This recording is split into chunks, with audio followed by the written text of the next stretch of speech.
Ok, tiếp tục nghe radio xem có gì hot không. Here's another call. You're on KBFFM with Pat Lại Maine. cái ông KBF này. It's Milt Peabody, Pat. What's on your mind, Milt? Well, I live near the trailer park, Pat, and there's a big ruckus going on over there. Well, that's just up the road from me, too. What's going on, do you know? I don't know, but there's a bunch of police cars there, lots of sirens, a helicopter buzzing around, and I think I heard some gunshots. Gunshots?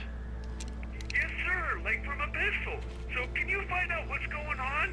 Because it's just next door and they're popping off guns there. They're still shooting? No, it was maybe 10-15 minutes ago.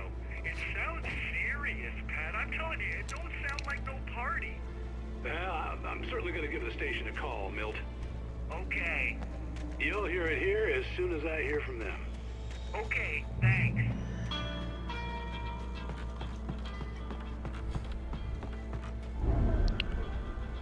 Ồ. Ồ.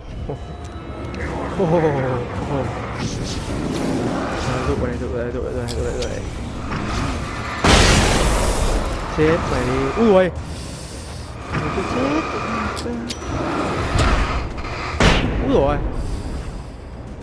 Ôi đâm đau quá. Ồ, Maine tiếp.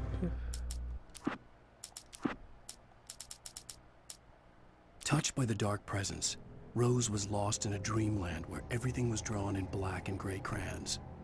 The old lady had promised her that all her wishes would come true. She would be Alan Wake's muse.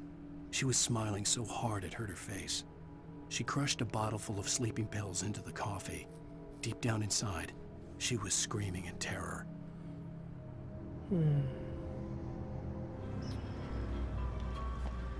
Kiểu đây là miêu tả lại cái đoạn cô kia bị cái thực thể bóng tối nó sờ vào người ấy. Thế là nói chung là bị nói chung là nó muốn gì làm gì thì làm thôi chứ nó đây còn suy nghĩ là gì nữa. Cái thằng này nó nhả rồi lại tiếp tục.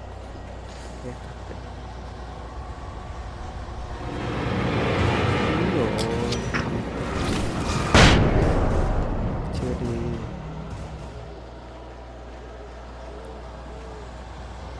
Cú kêu ấy. Ủa, đây có cái gì này? Vàng đồ gì này?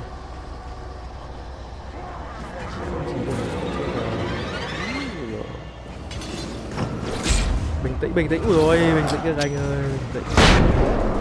Chết các anh đi không có thằng nữa.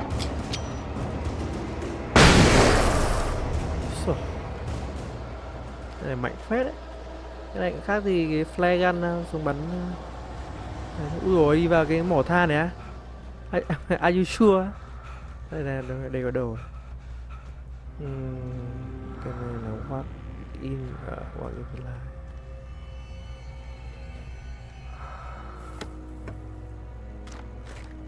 Pin flare. Đấy cái bạn này lại có đứa thở như thế nhỉ? Có chỗ nhớ à?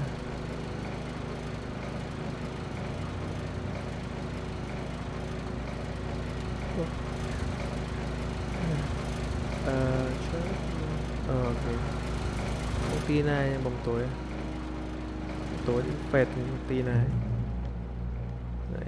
À chỗ nhớ ấy. Okay, đi tiếp. Phải đi đúng đường, phải đi ra cái chỗ cảnh sát thôi. Trời ơi.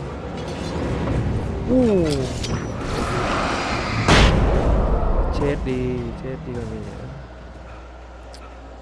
Đi theo một cái chữ mà. Còn mấy cái flare này phòng thủ thôi. Ui chết rồi. Đây chả có cái mẹ này. Chết nhanh rồi. Gọi bom choáng đấy. Ui giời. Vào đây.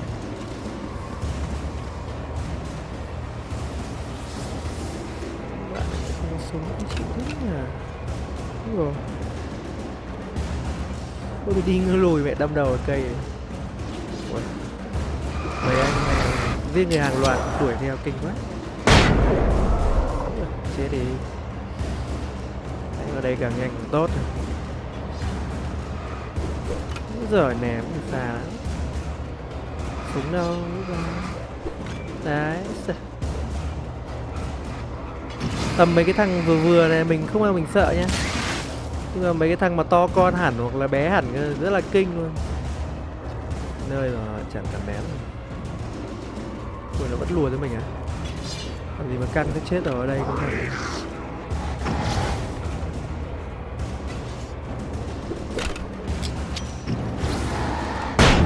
Dựa chân này, chết đi.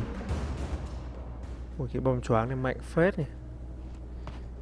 Mình không rõ là cái bom choáng ấy nó ra cái ánh sáng hay là nó ra cái âm thanh mà bọn nó chết rồi nhỉ?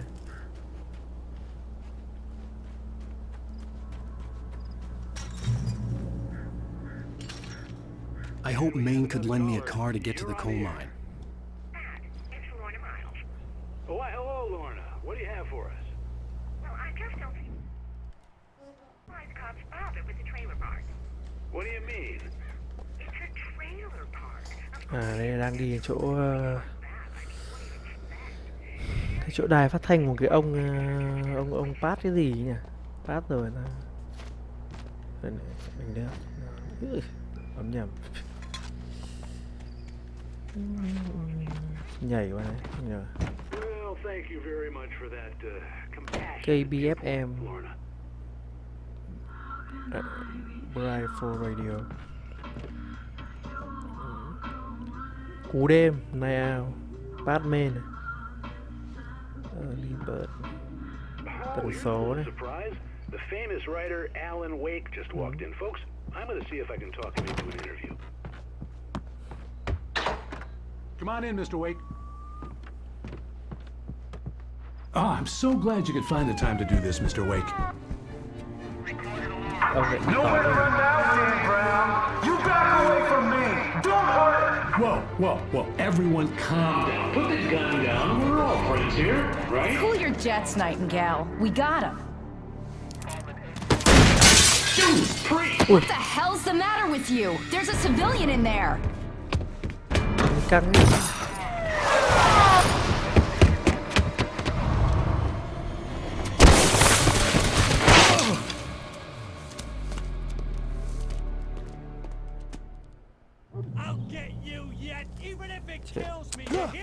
Thằng này khó chịu nhỉ.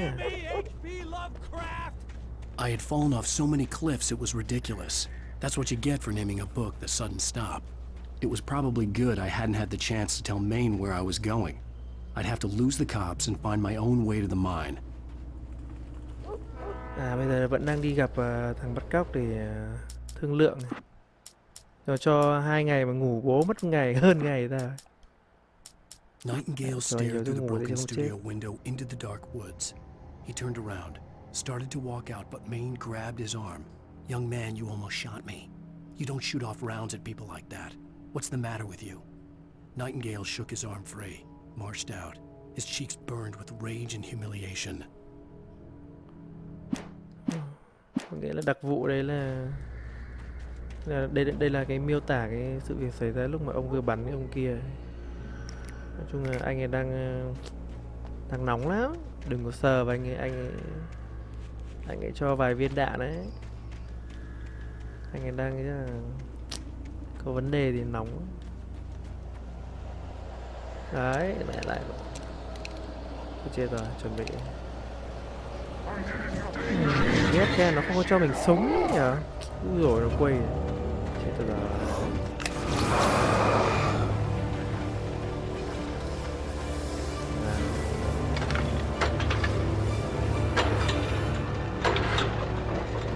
Ui, thằng kia cơ mà. Thằng này. Chết này. Ở đây. Không có súng đấy, ngon. Tuổi.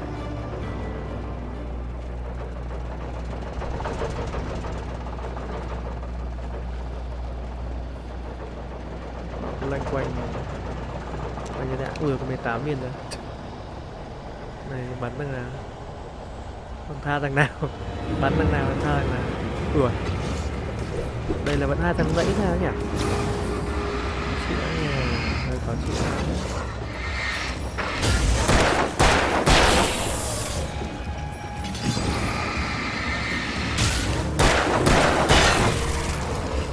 Rồi, mấy cái thằng nhỏ nhỏ thì mình cứ lấy súng mình phệt, cứ đông cứ ba ông thì cứ chơi quả liệu cho nhanh.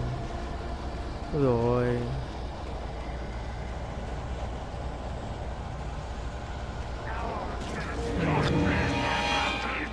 ui, hai thằng, hai ba thằng. Ui, lại né, né như thành.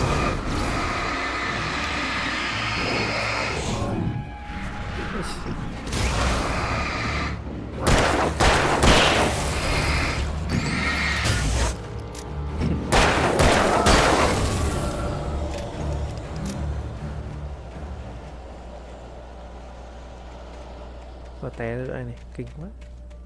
Ô hết rồi.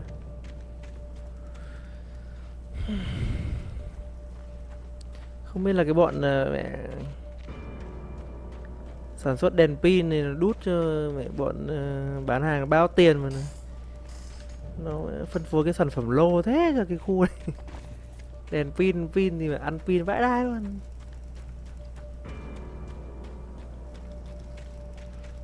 Các kiểu phân phối độc quyền thôi mà. Dùng 2 phút rồi thay 3-4 cục pin này. Tiền chó ra mua pin.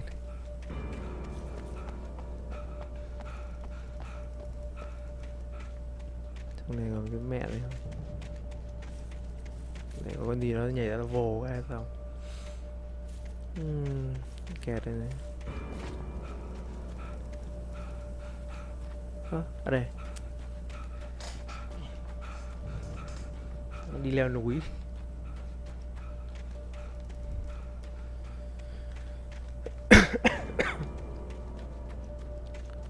Ui rồi, này đúng là đi leo núi thật. Mèo ác thế nhỉ.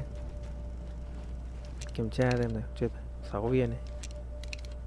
Phải chơi liệu nhiều hơn. Gầy đấy.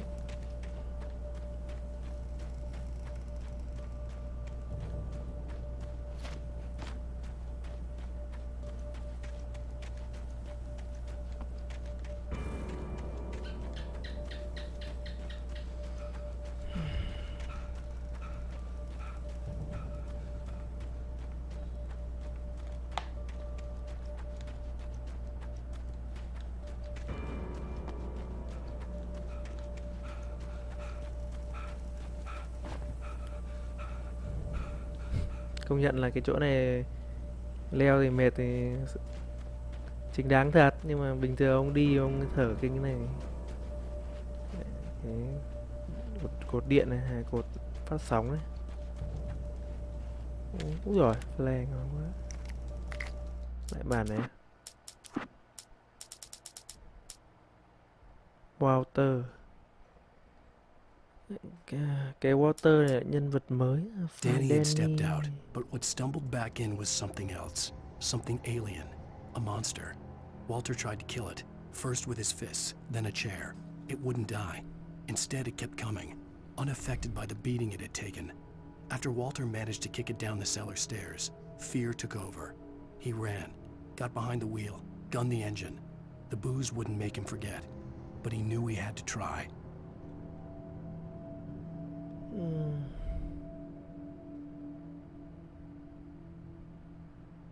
Hình như là cái anh Walter này là anh trên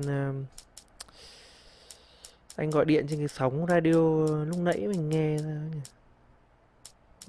Đánh nhau với Danny. À chắc anh Danny bị dính cái khói của bọn này rồi, biến thành con kia là mấy con nó gọi con gì nhỉ? Con Taken rồi.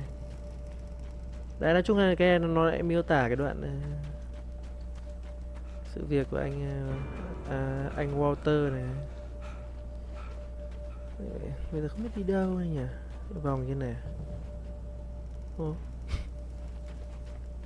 With the chain depot. Đi kiểu gì? Hay là mình đi sai đường nhỉ?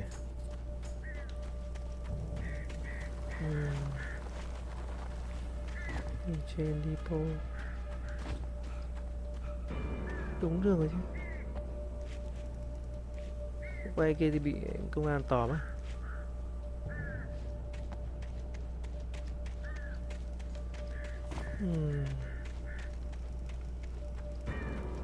Lắm rồi đến đây. À đây đúng rồi, đi xuống đây. Chịu thế mà đĩ. Tôi chết rồi. Nhầm. Nghe chuyển. Giữ.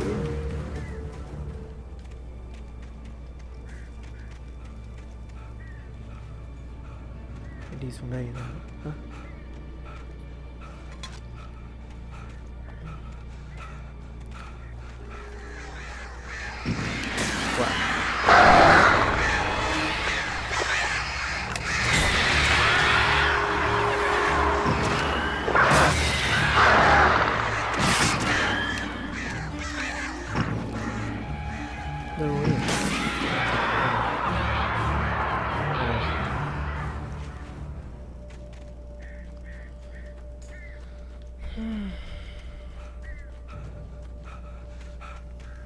Ơ, mình đi lại sao nhỉ?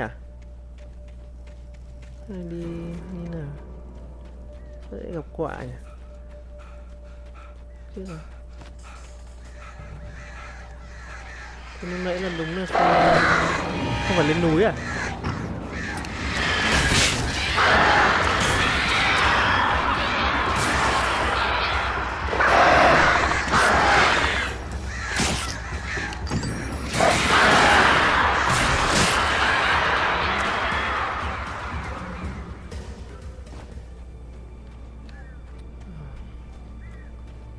Mình đi lên núi từ nãy giờ là đi mua đường hay sao nhỉ?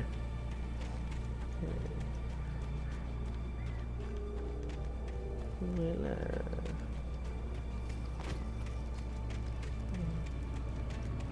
hình như không phải đi lên núi thật, đi lại đây.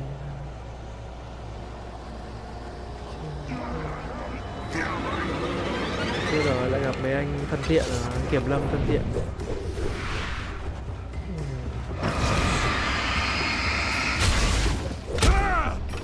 Rồi, này.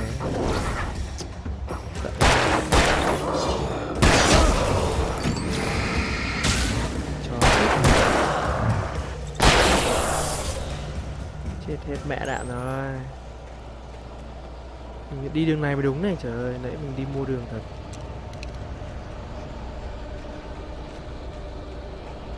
Ngay đây, rẽ trái. There was no sensible reason for the power company work lights to be here. It was almost as if they'd been left for someone like me to use.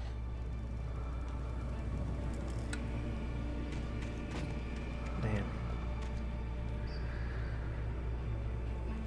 Bây giờ nó nói hòa.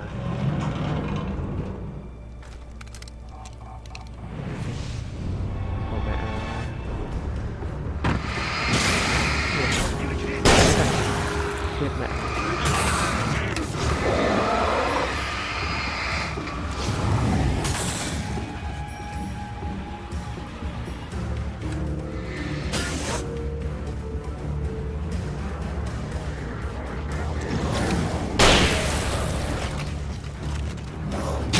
Quanh cái ôi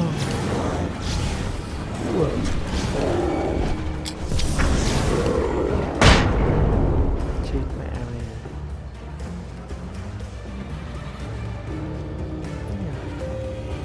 Chưa hết đâu. Quay ấy biết ngay. Nhanh thế nhỉ. Ở đây. Ui. Nó hết bóng rồi. Ủa chém đau quá.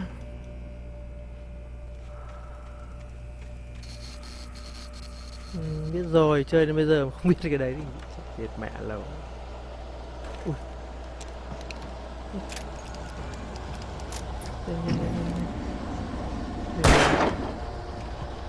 Ồ, pin. bật đèn này. Trận chiến tiếp theo. Kinh quá. Trong này nó cho mình mỗi cái đạn gân nhỉ? Đi đâu đây? Đây, đường này. Đâu? Đường kia chứ. À đây này có cái trang một cái trang manuscript. Bị thương nặng thế, thở.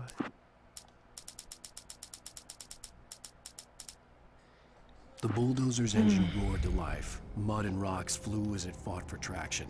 It crashed through the concrete wall and landed heavily in the yard.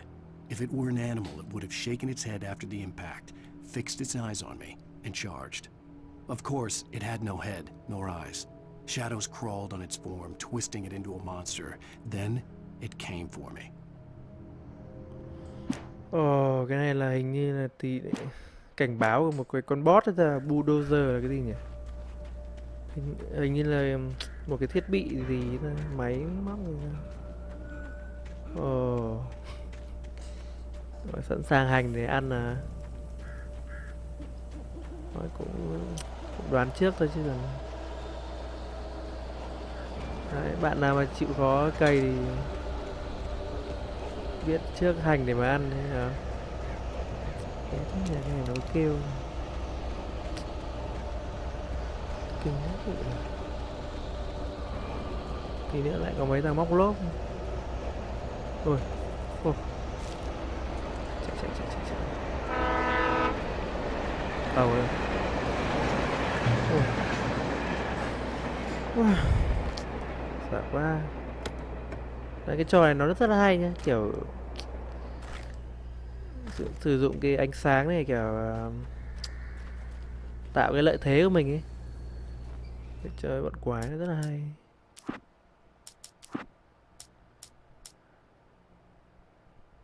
Sarah trusted her gut, and her gut said Agent Nightingale was an asshole. He Sarah là felt cô wrong, cảnh sát trưởng. and it wasn't just the smell of stale booze. It was in the way he flashed his badge, pulled rank, the look in his eyes when he wanted answers. Where was Alan Wake? What was this about an accident? Where was his wife? And most importantly, why did she let Wake go? He wouldn't answer her questions. Federal business was all he'd say. Nghĩa là cái cô Sarah này là cô cảm tình với cả anh Wake này hả? Cảm tình không phải là tình cảm đâu mà kiểu quý thôi. Thấy thằng mẹ FBI kia nó cái điên à. Nên mẹ đặt nhiều câu hỏi. Hello? The most stubborn man I've ever met. Alice? Alice? Alan, I'm so afraid. Keeps me in the dark. Please help me. I look at you, Alan, and it's not you. Something else. Looking out from behind your eyes. Alice, I'm here. I'm so alone here. It's all gonna go to hell. You need to be careful. Cooperate. The connection had been terrible, but that wasn't the only thing that hadn't been right with the call. She sounded wrong somehow, but she had called me. Mấy có phải vợ anh thật hay là lại bà cái ấy à? Cái trang mới, phần nhiều trang ghê. Đâu rồi? Đây này. The pipe wrenched itself loose from the bridge's steel framework.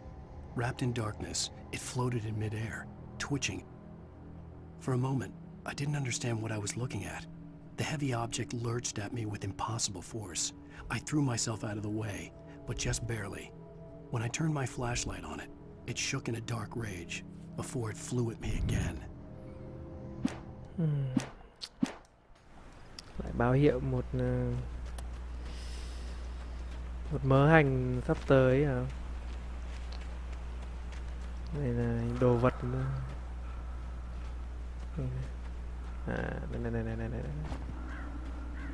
Đấy, đến cái đoạn này lại thở ấy.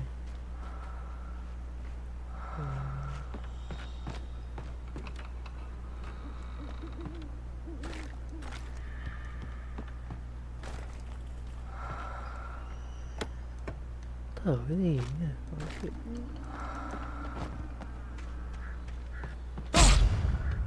Ui, gì đây? Oh, what? Ui, rồi. Chết mẹ mày. Chết mẹ mày. Ui, không ai phục mình đây. Kinh quá. Tưởng chỗ này an toàn quá.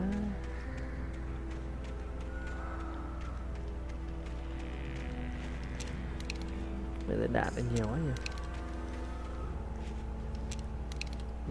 Mình phải dùng cái pha le này nhiều hơn.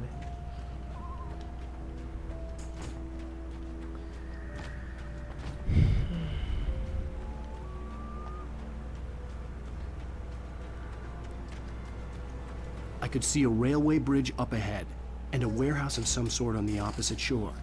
I hoped I could find a car from there.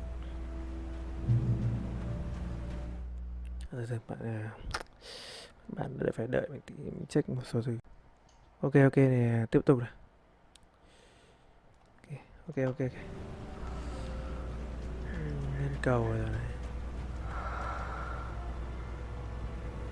Follow. Đi theo.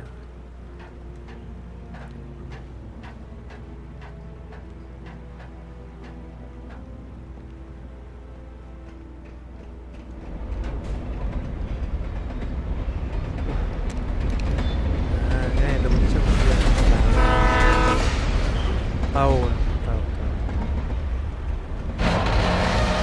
Ui.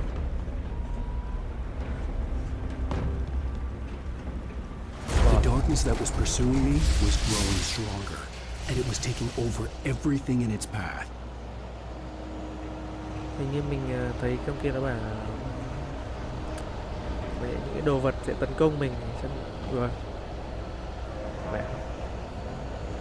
Sức mạnh bóng tối kinh quá nhỉ. Điều khiển đồ vật chưa? Ui. Ôi giời.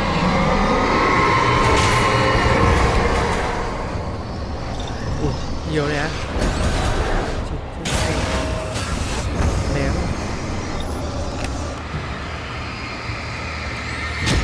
Vứt mẹ này.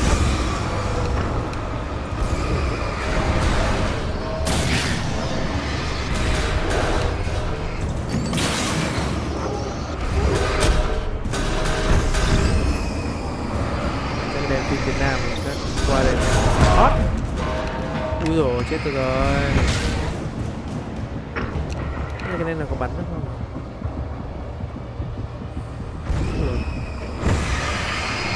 Ui dồi, ngay chân này luôn.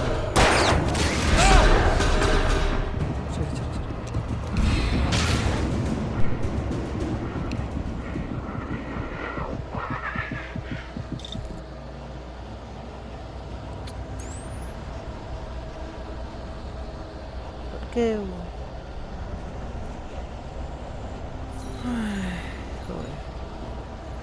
rồi. Đừng đi cho hồi máu nè. Ăn gian. Ui giời, cần đi đây. Ui giời.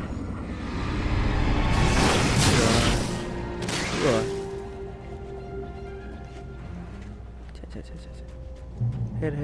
Hết hàng này. Có cái bình ga này, dĩa bắn này. Đây. Không biết có con hàng nó nhảy vào người mình đang hướng này không? Để ý. Con hàng nó nhảy vào là toi. Bố mà cho mày ăn bình ga luôn. Không nói nhiều. Wake and I slammed the door shut right in his smug face. He pleaded for me to open the door. True to form, the asshole actually thought I would obey. I had no sympathy left, no guilt either, not for him. I took a moment to savor the scream.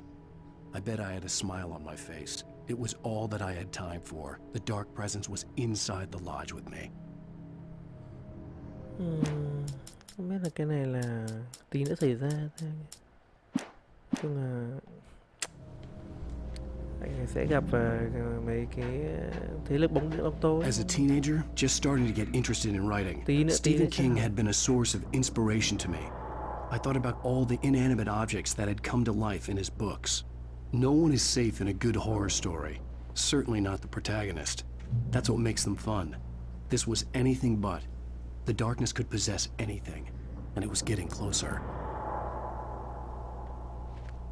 Ui, đèn pin xịn hơn này, ngon quá. Đèn pin dài hơn, pin vẫn thế.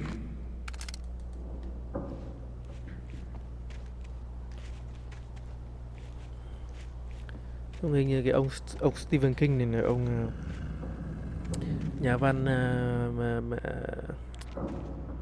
nhà văn người Mỹ nổi tiếng về mấy cái chuyện kinh dị ra.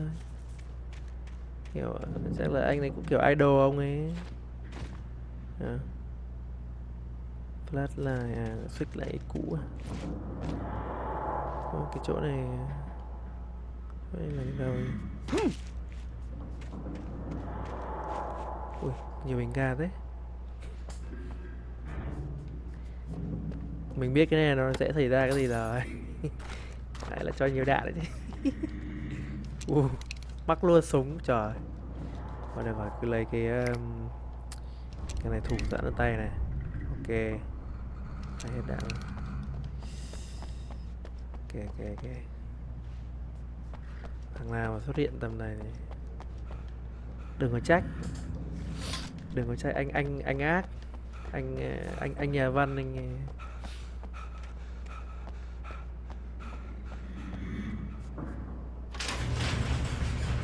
Mở cửa.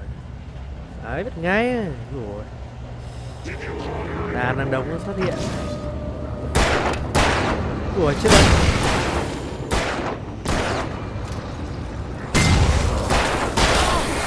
Ui ôi. Ghét thế à. Biết ngay à. Mình vừa bảo mình ghét các thằng mấy trò asin này cái bị đã chém này. Rút con mẹ xuống cái ra bắn này. Nhiều đạn. Ủa, nó thích cả mình. Chà. Ủa. Chết mẹ.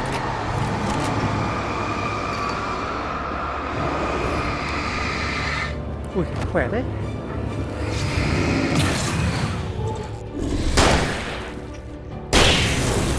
Chết mẹ này. Cái thằng này nó cũng kiểu mấy thằng cảnh sát. À, mấy anh công an. Mấy anh công an này dáng to phải không? Còn mấy thằng ăn trộm ăn cắp cái thì nó lại kiểu asin nhỉ? Cầm dao á, đôi dao. Biết rồi, khổ quá, bây giờ mới nói mẹ. Mà không hiểu là cái này là ai viết này nhá. Đấy. Mấy cái vàng vàng này là ai viết để cho chỉ đường cho mình. Lại chỗ nhớ này. Ui, đồ nhiều này à. Lại tivi rồi để xem.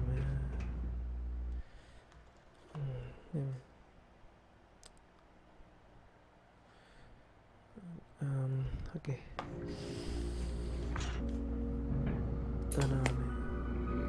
Chương trình Take the facts of our existence for granted, unaware that they are merely a thin veneer of desperate self-delusion, covering the vast cosmos of madness and horror. All too often, the stars are right in Night Springs. Tonight's episode, a family occasion. Journalist Alvin Derlis' trip to study the local customs of an insular community in Night Springs has been less than successful. Until tonight. Well, I'm glad you changed your minds about this. Ancient customs, local mythology. My editor loves this kind of stuff. Well, Mr. Derlis, we don't want to feel like we're on exhibition. But you have demonstrated the seriousness of your intent. Oh, I am serious. Really, just do your thing. I'll stay out of your way and observe. Actually, I thought you could assist us. I'm afraid we are a man short. It would provide you with an intimate perspective. Could I really? Of course, Mr. Derlis. Well, I guess that's the least What would I have to do? Oh, here. Let me show you with a kiss.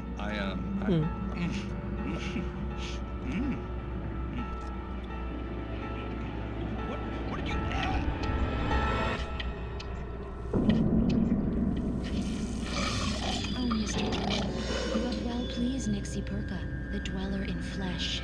Your body shall host his 1,000 young, and all shall be glory.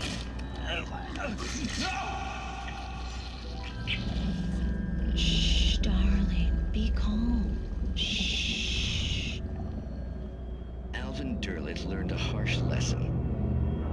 If you go looking for mythology, it may come looking for you. And such quests always bear fruit. In Night Springs. Lại một tập khác cái mấy chuyện kinh dị. Bây giờ nó gọi là creepy pasta ấy. Hồn phát lại có cái người ngoài hành tinh trong đâu kiểu mấy ký tinh trùng hay là người ngoài hành tinh nó đẻ ông người ra ấy.